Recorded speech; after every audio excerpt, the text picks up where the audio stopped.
ଆରେ ହେ ଏମାନେ ଭୋଜି କରୁଛନ୍ତି ନାମ ବାଳକ ଖାଇବାକୁ ଯଦି ଦେଇପାରିବନି ତାହେଲେ ଲୋକଙ୍କୁ ଡାକୁଛ କଣ ପାଇଁ? ନା ନା ଡାକୁଛ କଣ ପାଇଁ? ଶଳା ଟିକେ ମାଉଁସ ମାଗିଲି ଦେଲେ ନାହିଁ। ଯାହାକୁ ମାଉଁସ କଥା ମାଗୁଛି ମୁହଁ ବୁଲେଇକି ପଳଉଛନ୍ତି। ୟାଙ୍କ ଭୋଜି କିଏ କରୁଛି ସେ ଲୋକଟା ମୋର ଦରକାର। କିଏ ଗୋଟେ କହିଲା ଏଇଠି କୋଉଠି ଅଛି, କାହିଁ କୋଉଠି ପୁରା ହାର୍ଡ ହେଇଗଲା। କାହିଁକିନା ସେଠି ତ ମଦ ଟିକେ ପେଇଦେଲେନି ତାଙ୍କ ଘର ପାଖକୁ ଗଲି, ଭାବିନି ଖୁସିରେ ମଦରେ ତାଙ୍କ ଘର ପଛ ଆଡ଼େ ପିଇବି, ସେଥିପାଇଁ ଛାତ ଉପରୁ କିଏ ଦୂର କରି ମୁତିଲା, ସେଠୁ ଛାଡ଼ିକି ଆଇଲି। ଭାବିଲି ଶଳା ଏଇଟା ନିଳା ଜାଗା, ମଦ ଟିକେ ପିଇକି ଶାନ୍ତିରେ ଟିକେ ଶୋଇବି, ଦେଖିଲା ବେଳେ ଏପଟେ କିଏ ଗୋଟେ କଳା ଭାଲୁ ଠିଆ ହେଇଛି। ଶଳା ମଣିଷ ମଲା ଦଉଛି। ଏ ଭାଇ ତମେ ଦେହରେ କଣ ମାଉଁସ ନାହିଁ? ଗୋଟେ କାମ କର, ମୋଠୁ ଅଧିକ ଖଣ୍ଡେ ମାଉଁସ ନଉନ। ତମ କତରୁ କାହିଁକି ମାଉଁସ ନାହିଁ ବଞ୍ଚିଥାନ୍ତି କେମିତି? ଏ ଭାଇ ତମେ ଟୋଟାଲ ହାଡ଼ ଅଛ। ଏଠି କଣ କରୁଛ? ଏ କଥା କହିଲି ଯୋଉ ବାହାଘରଟା କଲ ନା ଏବେ, ହଁ ହଁ ଯୋଉ ବାହାଘରଟା କଲି ସେଇ ଖୁସିରେ ମତେ ଗୋଟେ ନିଫ୍ଟି ଦେଇଥିଲି। ମଦ ପିଉଛ? ମଦ କାହିଁ କୋଉଠି? ଏଇଠି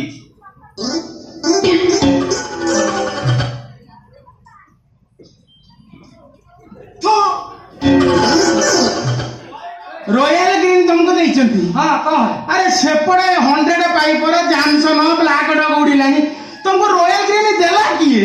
ମୋ ବାଳ ଡଗ ପିଇବେ ସେଟା ନାହିଁ। ଇଏ ଶଳା ମୁଁ ବଦଳ କରି ମୋର ବ୍ରାଣ୍ଡଟା ହେଲା ଏଇଆ, ନମ୍ବର 1 ଉସ୍କି ରୟାଲ ଗ୍ରୀନ, ଏଗୁଡ଼ା ସବୁ ଯେତିକି ସବୁ ଅଗରମଗର ଜିନିଷ 100-200 ଟଙ୍କା ଭିତରେ ଏଠି କାମ। ତମେ ତ ବ୍ଲାକ ଟେବୁଲ ପିଅ, ଗୁଡ଼ା ଡିମୋ ଟେବୁଲ ପିଅ, ମୋର ଏଗୁଡ଼ା ଚଳିବନି। ଏ ଭାଇ ପାଣି କାହିଁ ଚାଖଣା କାହିଁ କିଛି ନାହିଁ, ଡାଇରେକ୍ଟ ର ପାଣି କଣ ହବ? ହଁ ତମ ମୂର୍ଖ ଗୋଟେ କଣ? ଆରେ ପାଣି କଣ ହବ? ଆରେ ପାଣି ମିଶେଇକି ପିଇବ ଡାଇରେକ୍ଟ? ସେ ନନ୍ ବ୍ରାଣ୍ଡ ମଦୁଆ, ମୁଁ ବ୍ରାଣ୍ଡ ମଦୁଆ। ବ୍ରାଣ୍ଡ ମଦୁଆ? କେତେ ବର୍ଷର ବ୍ରାଣ୍ଡ ମଦୁଆ ତମେ? 20 ବର୍ଷର। 20 ବର୍ଷର? ଆଉ ହାର୍ଡଲି ବର୍ଷେ ଖଣ୍ଡେ ପିଇ ଦିଅ, ଟୋଟାଲ 4 କାନ୍ଧରେ ବୁହା ହେଇକି ସ୍ୱର୍ଗଦ୍ୱାର ଯିବ। ଆଉ କାହିଁକି ଗ୍ୟାରେଣ୍ଟେଡ? ଏଇଭଳିଆ ର ମାଲ ପିଇଲେ ତମ ଦେହର କିଛି ରହିବ? କିଛି ରହିବନି। ସେଇଥିରେ ଆମର ଶକ୍ତିଶାଳୀ। ହଁ ହଁ ଜଣା ପଡୁଛି କେତେ ଶକ୍ତିଶାଳୀ। ସେ ଲୋକଟା କିଏ କହିଲ? କୋଉ ଲୋକଟା?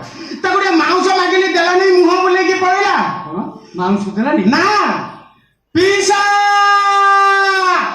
ତମେ କୋଉଠି? ବିଲରେ ହଗୁଛି, ଢାଳ ନେଇକି ଯାଅ। ଇରେ ଭାଇ ଏ ଲୋକଟାକୁ ତମେ ମାଉଁସ ଦେଇନା, ଇଏ ଆସିକି ଏଠି କମ୍ପ୍ଲେନ କଲାଣି, ତାକୁ 60-70 ପ୍ଲେଟ ଦେଲ ନାହିଁ। ଆଚ୍ଛା ଭାଇ କଣ ତ ମାଉଁସ କଣ ଜମା ଖାଇନା? ଖାଇଛି 17 ପ୍ଲେଟ ଖାଇଛି, 18 ନମ୍ବର ଖାଇଲା ବେଳକୁ ମାଗିଲା ଦେଲାନି। ଶଳା କୋଉ ଗ୍ରହରୁ ପଳେଇଛି କି? 17 ପ୍ଲେଟ କଥାବାର୍ତ୍ତା କଲାଣି। ଇରେ ଭାଇ 17 ପ୍ଲେଟ ମାଉଁସ ଖାଇଲୁ? ହଁ ଆଉ ମାଗିଲି ଦେଲାନି? ନାଇଁ ଦେଲାନି ବା, ମୁହଁ ବୁଲେଇ ପଳେଇଲା। ତମେ ଚିନ୍ତା କରନା, ଚାଲ ମୁଁ କହିଦେବି ସେ ଦବ ତମକୁ। ଯେତେ କଣ? ଖାଇବା କଥା ଖାଇବ, କିନ୍ତୁ ଆଉ ଗୋଟେ ବଢିଆ ଜିନିଷ ଦବ। କଣ ବଡ ବାଗଦା ଚିଙ୍ଗୁଡ଼ି ଅଛି?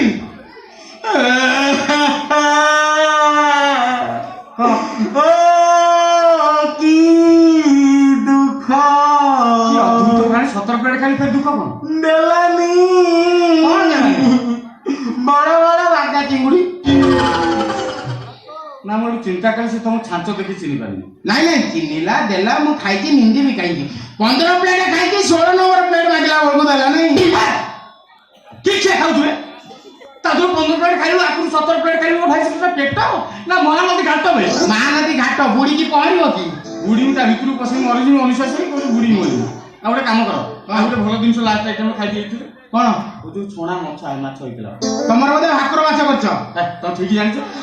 ଏ ପେଟି ରାଉଣ୍ଡ ଲାଞ୍ଜ ମୁଣ୍ଡ ମିଶେଇକି ପାଖାପାଖି 65 ପିସ୍ ଖାଇଛି। ମାଉସ ତମେ ଜମା ଶୁଅନା, ସିଏ 65 ପିସ୍ କହିଲାନି, ତମେ ଏଠି ଅନିଦ୍ରାରେ ଶୋଇଛ। ଇରେ ଭାଇ ତୁ ଏଇ ରେଟରେ ଖାଉଛୁ, ମଣିଷ ଆଉ ରହିବନି। କୋଉଠି ଭୋଜି ହଉଥିବ, ତୁ ଯଦି ତା ଭିତରୁ ତ ପଛୁ, ତା ବଂଶ ବୁନିଆକୁ ନିପାତ କରିଦବୁ। ମୁଁ ତାକୁ ଜାଣିଥିବି, ତା ଘରକୁ ଯିବି ନା ମନ ଇଚ୍ଛା ଯୁଆଡେ ପାଇଲେ ପଳେଇବ। ଲୋକ ବିଶ୍ୱାସ କର, ତମେ ଯୋଉଠି ଭୋଜି ସେଇଠି ପଶିଯିବ, 40-50 ପ୍ଲେଟ ଖାଇବ। ଯୋଉ ଲୋକ ଆଇଥିବେ ଖାଇବା ପାଇଁ, ସେ ସବୁ ମାଗଣା ଯିବେ, ଶୋଧି ସାଧିକି ଯିବେ। ନାଇଁ ନା କଣ ହେଲା? ଛାଡ ଚାଲ, ଆଉ ଲାଷ୍ଟ ଜିନିଷଟା ଅଛି, ପାୟସ ଆଇଟମଟା ଖାଇକି ପଳେଇବ। ପାୟସ? ହଁ କିଏ ଗୋଟେ କହୁଥିଲା ପାୟସଟା ଭଲ ହେଇଛି, ଛେନା ପାୟସ କରିଛ ବୋଧେ।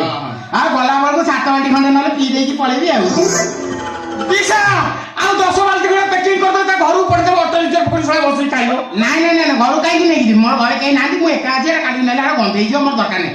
ମୋ ଖାଇବା କଥା ଛାଡ, ମତେ ଖାଲି ଗୋଟେ କଥା କୁହ, ଇଏ ଚନ୍ଦନ ତ ବାହା ହେବା ପାଇଁ ରାଜି ହଉନଥିଲା, ହଠାତ୍ କେମିତି ରାଜି ହେଇଗଲା?